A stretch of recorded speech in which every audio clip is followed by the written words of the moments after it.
This is a regular Dodge Charger, and this is a Hellcat. One side has a simple HEMI badge, and the other side has that evil red Hellcat logo. And look, the name might be Charger or Challenger, but both are Dodge.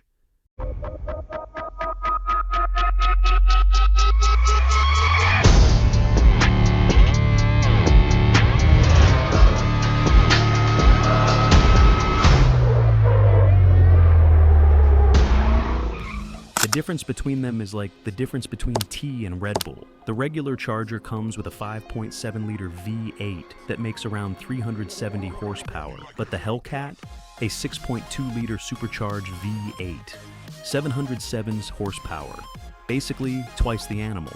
So, of course, one question is already spinning in your head. What exactly is a Hellcat? Who came up with the insane idea to build America's loudest, wildest, and most dangerous car? And why did Dodge build something this extreme, especially when every other company was trying to go quiet and eco-friendly? In today's video, we're breaking down everything about the Hellcat, why this engine was born, who built it, and how it became more than an engine. It became a cult.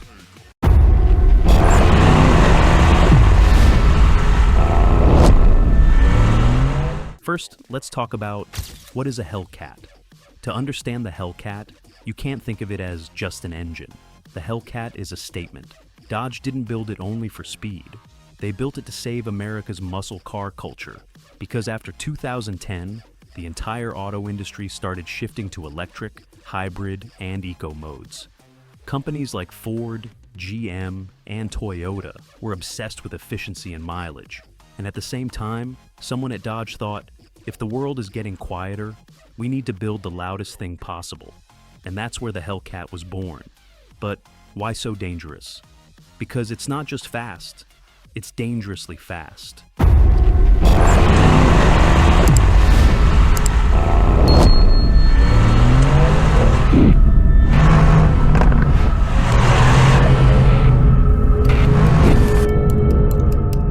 "707 horsepower plus rear-wheel drive equals pure chaos." That's why it earned titles like Tire Killer, Fuel Destroyer, Police Magnet, Meme Legend. But the real question is, where did this engine come from? Who created it? Behind it was an engineer, a guy who said the same thing in every meeting, every test: more power. His name was Chris Cowland, head of Dodge SRT Engineering. But the real story started in the 2000s, when Dodge's performance identity was almost dead. The Charger and Challenger were on sale, but they didn't scare anyone. No madness, nothing that made people say, "This is America." That's when Chrysler kicked off a secret project, Project Hellcat. The mission was simple, but almost impossible. Build the most powerful production V8 on the market, at a time when everyone else was killing their V8s. Birth of a monster. Around 2011, engineers got to work. They took a basic Hemi block, bolted a 2.4-liter supercharger on it, and ran their first test. The result? The engine literally exploded. Cylinder walls cracked, pistons melted, and the dyno had to be shut down.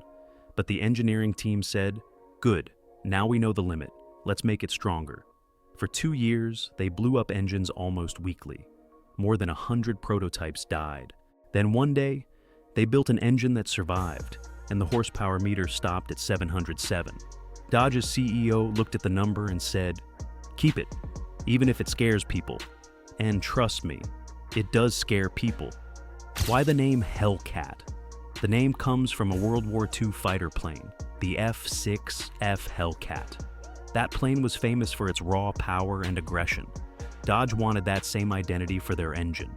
Fast, violent, loud, no apologies. How Hellcat took over the world. In 2015, the first Hellcat Challenger and Charger launched. People were standing in lines outside dealerships. Because, tell me, who else sells a 700-plus horsepower car in the $60,000 price range? Nobody. And in America, people live for engines like this. The Hellcat exploded in popularity.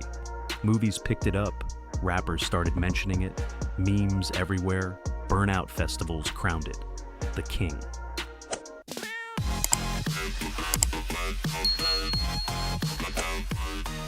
Police departments released manuals titled, "How to Stop a Hellcat Thief." This wasn't just a car, it turned into a cultural movement. But why did Dodge build something this extreme? Because Dodge needed to survive. The Mustang and Camaro were dominating. Dodge was falling behind. So they thought, if we can't win slowly, let's build something no one can compete with. Mission accomplished. The Hellcat made crazy power the new normal. Suddenly, even a 450 horsepower Mustang GT started feeling not enough. Hellcat's legendary variants. The Hellcat was only the beginning.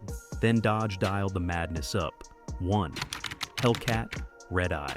797 horsepower, same engine, bigger supercharger, more boost. Basically factory-made legal trouble.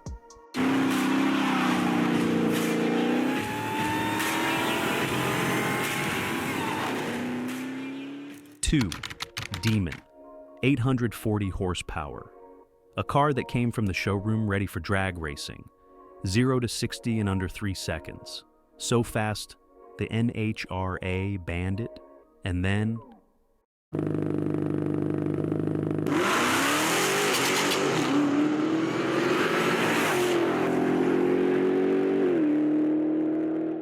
Three. Demon 170 to 1,025 horsepower. A production car with over 1,000 horsepower. Alcohol fuel plus high boost equals total insanity. It became the quickest production car in the world in the quarter mile.